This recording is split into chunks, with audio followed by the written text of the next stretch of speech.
हैं, लेकिन आप किसी भी सब्जेक्ट से तैयारी कर रहे हो तो आपके लिए बेहद इंपॉर्टेंट रहने वाला है।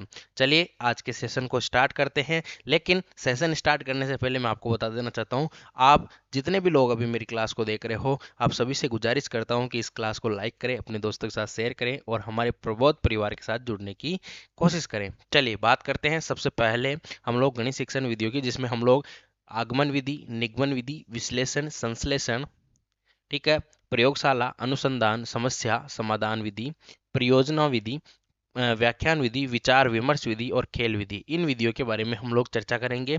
सामान्यतः विधियां बहुत सारी हैं, लेकिन इंपॉर्टेंट जो विधियां हैं उन्हीं के बारे में चर्चा करेंगे, क्योंकि मैं आपके समय की कदर करता हूं दोस्तों, और जो व्यक्ति समय की कदर करता है वो आपके लिए कितना फायदेमंद रहेगा ये भी आप सोच सकते हो। चलिए, और लास्ट में हम लोग पढ़ेंगे शिक्षण सहायक सामग्री, जिसको मैं बहुत ही शॉर्ट रूप में आपको कराऊंगा, जहाँ से प्रश्न पूछे जाते हैं। वैसे हर एक टॉपिक अपने आप में बड़ा टॉपिक है, अपने आप में एक एक दो दो दिन वाला टॉपिक है, यानी 2 घंटे की क्लास एक टॉपिक पे हो सकती है, लेकिन कहाँ से प्रश्न पूछे जाते हैं उस पर टारगेट करें तो ज़्यादा बेटर रहेगा दोस्तों। चलिए बात करते हैं सबसे पहली आपके शिक्षण सामग्री, सॉरी शिक्षण विधि, जिसमें हम पढ़ेंगे आगमन विधि को। दोस्तों आगमन विधि और निगमन विधि में सभी कंफ्यूज रहते हैं, लेकिन मैं आपको एक छोटे से उदाहरण से आपको समझाने की कोशिश करूंगा कि यहाँ पे जो है हम लोग क्या करेंगे, यहाँ पे नियमों को निकालेंगे, है ना। अपने पास नियम पड़े नहीं होंगे, प्रत्यक्ष से प्रमाण की ओर चलेंगे, स्थूल से सूक्ष्म की ओर चलेंगे, विशिष्ट से सामान्य की ओर चलेंगे, है ना। यहाँ पे जो है हम लोग क्या करेंगे, परिणाम को निकालेंगे, है ना, प्रयोगों का अध्ययन करेंगे यहाँ पे। तो यहाँ पे आगमन विधि में क्या करते हैं, प्रत्यक्ष अनुभव, उदाहरणों और प्रयोगों का अध्ययन कर नियम निकाले जाते हैं। यानी हम जो है सूत्र से नहीं चलेंगे, हम लोग किसको करेंगे, सूत्र को पहले जनरेट करने की कोशिश करेंगे, ज्ञात तथ्यों के आधार पर उचित सूझबूझ का जो है निर्णय लेंगे। ठीक है, चलिए प्रत्यक्ष से प्रमाण की ओर, स्थूल से सूक्ष्म की ओर और विशिष्ट से सामान्य की ओर हम लोग चलते हैं। इसमें आगमन विधि में प्रयुक्त चरण कौन कौन से होते हैं, यानी इसके स्टेप या सोपान इसके कौन कौन से होते हैं। सबसे पहले हम एक उदाहरण प्रस्तुत करते हैं, यानी एग्जाम्पल देते हैं, फिर उस उदाहरण का जो है निरीक्षण किया जाता है, यानी ऑब्जर्वेशन किया जाता है, और उस उदाहरण के आधार पर एक नियम बनाया जाता है जिसे सामान्यकरण कहते हैं, यानी जनरलाइजेशन हम लोग उसका करेंगे। उसके बाद सामान्य नियम जो है उसका परीक्षण करके उसका सत्यापन करेंगे, यानी टेस्टिंग करेंगे और वेरिफिकेशन करेंगे। उसके बाद इसके गुण हमको पता होने चाहिए। देखो सबसे पहले ये वैज्ञानिक विधि है। वैज्ञानिक विधि, वैज्ञानिक यानी कि खोज करने का इसमें जो है वो आपके जो है गुण रहता है कि खोज करके सीखना। ठीक है, नवीन ज्ञान को खोजने का यहाँ पे मौका रहता है, नवीन ज्ञान हम लोग खोजते हैं, ज्ञात से अज्ञात, सरल से जटिल की ओर चलकर बालकों को मूर्त उदाहरण से सामान्य नियम निकलवाए जाते हैं। यानी जो सामान्य नियम किस प्रकार से निकालें, जिससे क्या बालकों की जिज्ञासा बनी रहती है, यानी कि बालकों में क्रिएटिविटी रहेगी। ठीक है, स्वयं से अधिगम करने के कारण अधिगम जो है अधिक स्थायी रहता है। यहाँ पे स्थायी अधिगम रहता है, वहां पे अस्थायी अधिगम रहता है, किसमें, निगमन में। ठीक है, निगमन यानी नाकारा, नाकारा मतलब इतना नाकारा नहीं है, लेकिन उसका मतलब ये समझो कि वहां जो अधिगम हम लोग करेंगे वो चीरकाल तक नहीं रहेगा, क्योंकि वहां हम लोगों को सूत्र याद करना पड़ता है, रटन प्रणाली हम लोगों को यहाँ वहां पे रखनी पड़ती है। यहाँ पे हम लोग खोज करते हैं, और जब खोज करते हैं तो आपका जो माइंड रहता है वो उस चीज को हमेशा के लिए स्टोर कर लेता है। तो यहाँ पे जो इस अधिगम रहेगा दोस्तों वो स्थायी रहेगा। दोस्तों आगे बात करते हैं, बालक जो है स्वयं ही समस्या का निवारण करके अपने विश्लेषण से प्राप्त करते हैं, और उनका अधिगम जो है वो स्थायी रहता है। और व्यवहारिक और जीवन में भी क्या रहता है, लाभप्रद विधि है। चलो आगमन विधि के दोष क्या है, सबसे पहले इसमें समय अधिक लगता है। ठीक है, और आजकल लोगों के पास क्या नहीं है, समय ही नहीं है। बात करते हैं, अधिक परिश्रम करना पड़ता है, सूझ की आवश्यकता होती है। आजकल ऐसे कोई टीचर नहीं है जो आगमन विधि को सही ढंग से अप्लाई कर सके। आप लोग ऐसे टीचर बनना दोस्तों कि आप इन आगमन विधि को, निगमन विधि को, जितनी विधियां हैं इनको बढ़िया तरीके से एक सम्मिलित रूप से जहां जिस विधि की जरूरत हो उसका उपयोग करो। इसलिए मैं आपको ये विधियां पढ़ा रहा हूं, इसलिए सरकार भी आपको इस पर पूछती है। ठीक है, आप लोग हर विधि को सही से समझोगे तो परीक्षाओं में भी सही करके आओगे, और ये पीछा नहीं छोड़ेगी आपका जब तक आप नौकरी नहीं लग जाओगे। दोस्तों ये एक तरीके की अपूर्ण विधि है। अपूर्ण विधि क्यों है, क्योंकि इसमें जो खोजे गए नियम है, तथ्य हैं, उनकी जांच के लिए भी जो है निगमन विधि की जरूरत पड़ती है। भाई हम लोगों ने कोई सूत्र खोजा है, यहाँ से सूत्र की क्या करेंगे, खोज करेंगे, है ना। हमको पहले से कुछ नहीं पता रहेगा, तो सूत्र खोजने के बाद इस सूत्र को अप्लाई किस विधि से करेंगे, निगमन विधि से करते हैं। किसे, निगमन विधि से करते हैं। कैसे, जैसे आधार गुणा ऊंचाई, है ना, आधार गुणा ऊंचाई हम लोग एक सूत्र लेते हैं। अब इस सूत्र को हम लोगों ने ज्ञात तो कर लिया, लेकिन हम लोग पाइथागोरस इस प्रमेय को लगाने की कोशिश करेंगे, कर्ण का सूत्र हम लोग लगाएंगे, तब हमारे पास अगर सही परिणाम आते हैं तभी हम लोग मान सकते हैं कि हम लोगों ने खोज सही की है। निगमन विधि की मैं बात करता हूँ, इसको डेडिकेटिव जो है मेथड भी बोलते हैं। पहले से स्थापित नियम होते हैं, और पहले से स्थापित नियम यानी कि आगमन विधि के द्वारा जो नियम निकाल रहे हैं उनसे सूत्रों का प्रयोग करके अध्यापक द्वारा छात्रों को समस्या का समाधान करते हैं। आजकल जितने भी गणित के जो टीचर हैं वो सब इसी विधि का उपयोग करते हैं। डायरेक्ट क्या कहते हैं कि भाई आप तो ये याद करो कि आयत का जो क्षेत्रफल होता है दोस्तों वो क्या होता है, आयत का जो क्षेत्रफल होता है उसको आप लोग डायरेक्ट याद करो और उससे हम लोग क्या करेंगे, परिणाम निकाल लेंगे। बस आप किस प्रकार से आयत का सूत्र निकाल, क्योंकि आजकल तो जब प्रतियोगी परीक्षा होती है, क्योंकि आजकल अपना जो डिफॉल्ट है वो क्या है, एबेसद, और एबेसद में ए बस सदा ही याद करना पड़ता है, अपन को सिर्फ आंसर निकालना पड़ता है, यहाँ पे हैंड्स प्रूफ नहीं करना पड़ता है। तो हैंड्स प्रूफ नहीं करेंगे तो हमको जो है किसी फॉर्मूला निकालने की आदत नहीं पड़ेगी, और फॉर्मूला निकालने की आदत हम लोगों में नहीं है दोस्तों। तो फिर क्या होगा, फिर क्या होगा आपको पता ही है, जब फॉर्मूला हम लोग नहीं निकाल पाएंगे तो हम लोग क्या करेंगे, रटंत प्रणाली, और ये अधिगम कैसा होगा, अस्थायी होगा। ठीक है, नियम से उदाहरण की ओर चलेंगे। ठीक है, नियम से उदाहरण की ओर चलेंगे, हमें नियम ज्ञात रहेगा, उदाहरण हम लोग देंगे। ठीक है, ठीक है ना दोस्तों। चलिए आगे सामान्य से विशिष्ट की ओर चलेंगे। ठीक है, 2 और 2 4 होता है, किस प्रकार से 2 और 2 4 होता है ये बताने की बजाय हम लोग ये बताएंगे भाई 2 + 2 = 4।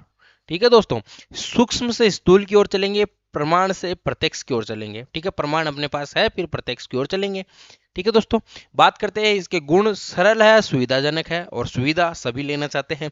स्मरण शक्ति के विकास में सहायक है। स्मरण शक्ति, ये भाई बहुत सारे सूत्र याद करने पड़ते हैं, आपको पता है। जब पाइथागोरस प्रमेय लगाते हैं, पाइथागोरस का सूत्र याद करो, आयत का क्षेत्रफल याद करो, आप वर्ग का क्षेत्रफल याद करो, है ना, और आप लोग वर्त का क्षेत्रफल याद करो, बेलन का, शंकु का, घनाभ का, घन का, सबका आपको क्षेत्रफल यहाँ पे याद करना पड़ता है ना, सॉरी याद करना पड़ता है। और याद करोगी तो आपकी स्मरण शक्ति क्या होगी, बढ़ेगी। ठीक है, संक्षिप्त और व्यवहारिक विधि भी है ये, संक्षिप्त है और व्यवहारिक है। बालक तेजी से सीखता है भाई। डायरेक्ट मैंने जैसे मान लो कि भुजा स्क्वायर मैंने फॉर्मूला बताया, और इस फॉर्मूले को जो है, इस फॉर्मूले को अप्लाई कर रहा है बालक, और डायरेक्ट तेजी से सीख रहा है। डायरेक्ट भुजा का जो मान है, जैसे 20 की एक भुजा है, भुजा का स्क्वायर निकाल लिया, और 20 का 20 से स्क्वायर किया तो 400 अपने पास आ गई, यानी कि हम लोगों ने डायरेक्ट आंसर निकाल लिया। हम लोगों को ये पता नहीं है ये भुजा स्क्वायर कहाँ से आया। ठीक है, चलिए निगमन विधि के दोष। निगमन विधि के दोष है, यहाँ पे रटने की शक्ति पर बल दिया जाता है। ठीक है, निजी विश्लेषण क्षमता का प्रयोग नहीं किया जाता है। खुद की जो मानसिक आपके दिमाग का जो उपयोग नहीं करेंगे, यहाँ पे दिमाग का उपयोग, आपके पास जो जितने भी हॉर्स पावर का दिमाग है ना उसका उपयोग नहीं करेंगे। ठीक है, जितने भी मतलब मस्तिष्क का जितनी क्षमता है उस क्षमता का आप लोग उपयोग नहीं करेंगे। कल्पना शक्ति का विकास भी नहीं होगा, यहाँ पे कल्पना ही नहीं करेगा बालक, क्रिएटिविटी नहीं रखेगा। ठीक है दोस्तों, थोड़ा समझाने की कोशिश कर रहा हूँ, थोड़ा लेंथी वीडियो नहीं होगा, हालांकि मैं बताता हूँ 15 से 20 मिनट का होगा। जो चीज़ आपको समझाने की वो समझाना पड़ेगा, क्योंकि ये समझाना जरूरी है दोस्तों। अगर ये नहीं समझाऊंगा तो आपको याद नहीं रहेगा। अभी मैं जो उदाहरण देके बता रहा हूँ ना, वही उदाहरण आपको वहाँ परीक्षा में याद रहेंगे। रटा हुआ ज्ञान स्थायी नहीं रहता है, नहीं रहता है दोस्तों। आप कितना भी रट लीजिए, स्थायी नहीं रहता है। जब तक आप चीज़ों को समझोगे नहीं, कॉन्सेप्ट आपके क्लियर नहीं होंगे, जब तक आप नहीं सीख सकते हैं। छोटी कक्षाओं के लिए सर्वथा अनुपयुक्त है ना, छोटी कक्षाओं के लिए अनुपयुक्त है। आपको बताना पड़ेगा कि 1 + 1 2 कैसे हुआ, आपको हर एक चीज बच्चों को बतानी पड़ती है दोस्तों। ठीक है, विश्लेषण विधि या एनालिटिक विधि भी बोलते हैं इसको, एनालिटिक मेथड भी बोलते हैं। इसमें किसी भी विधान या व्यवस्था क्रम को जो है की सूक्ष्मता से परीक्षण करेंगे, उसकी माइक्रो टीचिंग करेंगे, एक तरह से हम लोग उसका परीक्षण करेंगे, टेस्टिंग करेंगे। ठीक है, और उसके मूल जो है तत्वों को खोजने की क्रिया जो है ये विश्लेषण कहलाती है। इस विधि में अज्ञात से ज्ञात की ओर चलते हैं, हमको कुछ पता नहीं होता है। ठीक है, इसका प्रयोग रेखा गणित में प्रमेय, है ना, निर्मेय आदि को सिद्ध करने में प्रयुक्त किया जाता है। जैसे कर्ण स्क्वायर बराबर आधार स्क्वायर प्लस लंब स्क्वायर किस प्रकार से हुआ, है ना। जैसे त्रिभुज एबीसी आपको यहाँ पे दिया हुआ है, और त्रिभुज एबीसी में बी, जैसे मान लो एबीसी में बीसी स्क्वायर बराबर A B square plus AC square, ये किस प्रकार से आया दोस्तों, ये हमको पता होना चाहिए। ठीक है, तो यहाँ पे जो है, यहाँ पे हम लोग सूत्रों की खोज भी करेंगे, या अज्ञात से ज्ञात की ओर चलेंगे। ठीक है, ठीक है दोस्तों। चलिए विश्लेषण के गुण क्या है, सबसे पहले मनोवैज्ञानिक विधि है ना, क्रिएटिविटी रहती है आदमी में, जिज्ञासा रहती है। ठीक है, बात करते हैं स्वयं जो है समस्या का समाधान करने और हल खोजने पर बल देता है, खुद को ही सब कुछ करना है।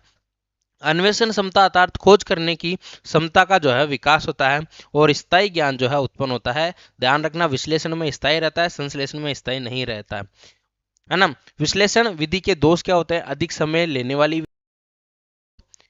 कहते हैं ना माइंड नहीं है इस व्यक्ति में जो है तर्क शक्ति नहीं है ना। छोटी कक्षा में के बालकों के लिए अनुपयोगी मानी जाती है। ठीक है दोस्तों, चलिए संश्लेषण विधि। संश्लेषण का अर्थ होता है अनेक को एक करना, यानी कई विधियों का उपयोग करके समस्या का समाधान करेंगे। ठीक है, कई सारे शब्द मिला के हम लोग एक वाक्य बनाएंगे। संश्लेषण विधि के गुण क्या होते हैं? ज्ञात से अज्ञात की ओर चलती है ना, अर्थात ज्ञात नियमों का प्रयोग करके परिणाम की ओर चलते हैं। जैसे उदाहरण दूं कि एक वृत्त की त्रिज्या 9 सेमी है, तो वृत्त का क्षेत्रफल क्या होगा? अब वृत्त का क्षेत्रफल का सूत्र हमको पता है, क्या सूत्र हमको पता है, तो क्या निकाल लेंगे? वृत्त का क्षेत्रफल निकाल लेंगे। ठीक है दोस्तों, चलिए आगे बात करते हैं। हम लोग सरल और सुविधाजनक विधि मानी जाती है और समस्या का समाधान तीव्रता से संभव है, स्मरण शक्ति के विकास में सहयोग करती है। ज्यादातर गणितीय समस्याओं का समाधान इसी विधि से किया जाता है। बहुत बहुत महत्वपूर्ण है गणित के लिए संश्लेषण विधि। लेकिन जो संश्लेषण विधि है, इसके दोष क्या है कि ये रटने की प्रवृत्ति को जोड़ देती है, जो कि निगमन का ही एक गुण है।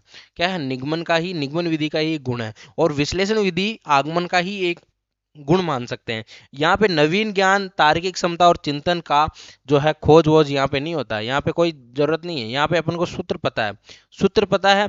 पता है और हम लोगों को क्या निकालना है? परिणाम निकालना है दोस्तों। ठीक है, हैंडराइटिंग अपनी डॉक्टरों वाली है भाई, है ना। अर्जित ज्ञान अस्थायी होता है। कैसा होता है? यानी अधिगम यहाँ पे स्थायी नहीं होगा। छोटे बालकों में चिंतन शक्ति का ह्रास होता है। ठीक है, इससे अगर इसको बार बार करेंगे छोटे बालक, तो चिंतन शक्ति का जो है क्या हो जाएगा? ह्रास हो जाएगा। प्रयोगशाला विधि की बात करते हैं दोस्तों। इस विधि के प्रयोग के लिए एक प्रयोगशाला की जरूरत है, जिसमें हम समस्याओं का यांत्रिक तरीकों से हल करते हैं। मैं भी समस्याओं का यांत्रिक तरीके से आपका सॉल्यूशन कर रहा हूं। आपके दिमाग में जो जो चीजें भरी हुई थी उनको एक बार निकाल दीजिए और यहाँ पे ध्यान दीजिए दोस्तों। सीधी बात, 9 बकवास वाले कॉन्सेप्ट पे मैं चल रहा हूँ। 5 से 6 सब्जेक्ट की मैं यहाँ पे करवा चुका हूँ शिक्षण विधियाँ। आप किसी भी शिक्षण विधि को जाके पढ़ लीजिएगा, आपको हर एक चीज समझ में आएगी। अगर कोई कहीं त्रुटि रह जाती है तो उसके लिए मैं समय याचना करता हूं, लेकिन आप कमेंट करके जरूर बताना कि ये क्लास आपको कैसी लग रही है, क्योंकि आपका कमेंट मेरे लिए बहुत उपयोगी है दोस्तों। बात करता हूं जैसे पाइथागोरस प्रमेय को प्रयोगशाला में सिद्ध करना। ये प्रयोगशाला विधि में करेंगे भाई। पाइथागोरस प्रमेय को किस प्रकार से हम लोग पाइथागोरस प्रमेय कहां से लेके आए? इसको सिद्ध करना है। ठीक है, चलिए इसके गुण क्या है? सबसे पहले रुचिकर है। जब हम लोग किसी की खोज करते हैं ना, तब बालक किसी चीज की खोज करता है तो उसमें रुचि रहती है। ठीक है, स्थायी अधिगम का स्त्रोत है। तर्क क्षमता, निगमन क्षमता का जो है विकास होता है। रचनात्मकता का विकास यहाँ पे होता है। प्रयोगशाला विधि के दोष क्या है? खर्चीली विधि है, खर्चा यहाँ पे बहुत होता है, और वो सरकार क्या नहीं देती है? खर्चा नहीं देती है भाई। कम संख्या वाली कक्षा के लिए ही उपयोग में लाई जाती है। कम संख्या, छोटी संख्या रहेगी। यहाँ पे मान लो 200 बच्चे हैं, 200 ही बच्चों को बताओ प्रयोग करो। अरे इतने इक्विपमेंट तो है नहीं अपने पास, अरे इतने इक्विपमेंट तो है ही नहीं, तो फिर किस प्रकार से करेंगे? तो कम संख्या वाले बच्चों के लिए उपयोग में लाई जाती है। और सभी को एक ही अध्यापक अगर समझाएगा तो एक ही तरीके से समझाएगा, है ना। छोटे उम्र के बच्चों में रुचि उत्पन्न नहीं कर पाती है। ठीक है दोस्तों, आगे बात करते हैं। अनुसंधान या ह्यूरिस्टिक विधि प्रतिपादक है हेनरी एडवर्ड आर्मस्ट्रॉन्ग। कल भी बताया था, इंपॉर्टेंट है दोस्तों। बहुत पूर्व किए गए प्रयत्नों से तथ्यों को संकलित करके सूक्ष्मग्राही विवेचक बुद्धि को उसका ही अवलोकन विश्लेषण करके नए सिद्धांतों की खोज करना अनुसंधान विधि कहलाता है। यानी अनुसंधान करना है किस चीज का, ह्यूरिस्टिक विधि कहते हैं इसको। ठीक है, चलिए समस्या समाधान विधि। कल के वीडियो में इसका और भी मैंने सही से चित्रण किया है, तो उसमें जाके देख लेना। आप तो इसका प्रतिपादक ध्यान रखना। और इसमें जो है सिद्धांतों की खोज की जाती है, किसका उपयोग करके? संश्लेषण जो है किसी चीज का करके, विश्लेषण करके किसी चीज का, संश्लेषण नहीं विश्लेषण, ठीक है, करके जो है अनुसंधान विधि जो है वो कहलाती है। बात करता हूँ समस्या समाधान। तो समस्या समाधान जो है किसी समस्या का जो है समाधान या हल प्राप्त करने के लिए क्रमबद्ध तरीके से सामान्य विधि या तद्रद, यानी एडी होक, इसको अनौपचारिक पे कहेंगे, अनौपचारिक विधि का प्रयोग करना पड़ता है। समस्या समाधान अधिगम के अंतर्गत जो है लर्निंग बाय सॉल्विंग प्रॉब्लम के अंतर्गत, यानी समस्या समाधान अधिगम, है ना, इसके अंतर्गत जीवन में आने वाली नवीन समस्याओं को के तरीकों का जो है हल निकालना क्या होता है, संभव हो पाता है। अगली विधि आती है प्रयोजन विधि। प्रयोजन विधि के जो खोज करता है प्रतिपादक है किलपेट्रिक है, और इस विधि में किसी भी समस्या के समाधान के लिए छात्र जो है स्वयं किसी भी समस्या का समाधान अपनी स्वाभाविक तर्क शक्ति के द्वारा जानकारी प्राप्त करता है और उससे अपने व्यवहार में परिवर्तन करके समस्या का हल खोजता है। व्याख्यान विधि, यह विधि जो है शिक्षण की सबसे प्रचलित विधि है और सबसे पुरानी विधि भी है, कैसी पुरानी भी है। और विद्यार्थी कहता है मैं बोलूं तू सुन, क्या मैं बोलूं तू सुन। और इसमें जो है व्याख्यान विधि में छात्र जो है कैसा रहता है, निष्क्रिय रहता है। छात्र कैसा रहता है, निष्क्रिय रहता है। और निष्क्रिय व्यक्तियों की गणित में आवश्यकता नहीं है, यानी ये गणित के लिए कम इंपॉर्टेंट है, हालांकि विज्ञान के लिए इंपॉर्टेंट है। लेकिन इसमें भी एक कुशल अध्यापक की जरूरत है। व्याख्यान करते समय भी बहुत सारी चीजें वो ऐसी एक्टिविटीज कर दे जिससे बालक को चीजें समझ में आए, है ना दोस्तों। चलिए आगे बात करते हैं विचार विमर्श विधि। इस विधि में बालक अध्यापक अपने तर्कों द्वारा अपनी समस्याओं में एक दूसरे के अनुभव का ज्ञान के आधार पर सुलझाने का प्रयास करता है। खेल विधि फ्रावेल ने दी थी, नाम इसका हेनरी कॉल्डवेल ने दिया था। ध्यान रखना फ्रावेल ने जो है किंडरगार्टन विधि भी दी थी। ठीक है, गुण की बात करता हूँ, एडवांटेज की बात करता हूँ, तो छात्रों को कि खेल में स्वाभाविक रुचि होती है तथा बच्चों का मन लगा रहता है। इस विधि द्वारा बच्चों का सर्वांगीण विकास होता है। ये विधि जो है करो और सीखो के आधार पर सीखो करो और सीखो के आधार आधार पर सिद्धांत पर जो आधारित है। दोष क्या है, डिसएडवांटेज क्या है, बच्चों में शारीरिक शिथिलता के कारण इस विधि में कठिनाई आती है ना। बहुत सारे बच्चे मेरे जैसे मोटे तगड़े होते हैं और वो ये काम नहीं कर पाते भाई। हाँ, शिक्षण सहायक सामग्री, है ना। दृश्य सामग्री, श्रव्य और दृश्य श्रव्य तीन प्रकार की होती है, यानी विजुअल ऑडियो ऑडियो और विजुअल ऑडियो। ठीक है, दृश्य सहायक सामग्री क्या होती है, प्रत्यक्ष रूप से देखेंगे, यानी कि देखेंगे, इसको देखने वाली चीज है। क्या देखने वाली चीज है, आवाज कुछ नहीं आएगी लेकिन देखते रहेंगे। कौन कौन चीजें, पुस्तक हो गई आपकी कैसी है, दृश्य सहायक है ना। श्यामपट्ट कैसा है, चौक कैसी है, दिखाई देने वाली। डस्टर कैसा है, संकेतक कैसा है। चित्र कैसा है, मानचित्र कैसा है। ग्राफ चार्ट, है ना। पोस्टर, ये इसमें क्या मिलान वाला क्वेश्चन आता है, तो आप तो इसको इंपॉर्टेंट रख लो। ठीक है, चलो आगे बात करते हैं। श्रव्य में क्या होता है, सुनेंगे, अपनी इंद्रियों का यानी कान का उपयोग करके बालक जो है सुनेगा चीजों, जैसे ग्रामोफोन हो गया, रेडियो टेलीविजन हो गया, है ना। और टेलीकॉन्फ्रेंसिंग हो गया, टेप रिकॉर्डर हो गया, है ना। ये सब एडियो एड के अंतर्गत आते हैं। जिसमें बच्चों को कुछ सुनाकर उसकी मानसिक शक्तियों व सुनने की शक्तियों का विकास किया जाता है। यही खूबी किसमें होती है, पति में होती है। पति को सिर्फ और सिर्फ सुनने की ही आदत डालनी होती है दोस्तों, है ना। पति भी क्या है, श्रव्य सहायक सामग्री है। श्रव्य सहायक सामग्री तो पत्नी है, वो सुनाएगी पति को, तो पति के काम में आ रहा है वो, है ना। अगली बात करते हैं दृश्य श्रव्य सहायक सामग्री यानी ऑडियो विजुअल एड। और इसमें जो है, इससे तात्पर्य क्या है, जिसके माध्यम से बालक जो है वो देखता है, सुनता भी है। ठीक है, जैसे दूरदर्शन हो गया, सिनेमा हो गया, मूवी देखने जाते हो ना, कैसी है, दृश्य श्रव्य। दूरदर्शन जो पुराने टाइम में कयामत वगैरह आती थी, वो इसी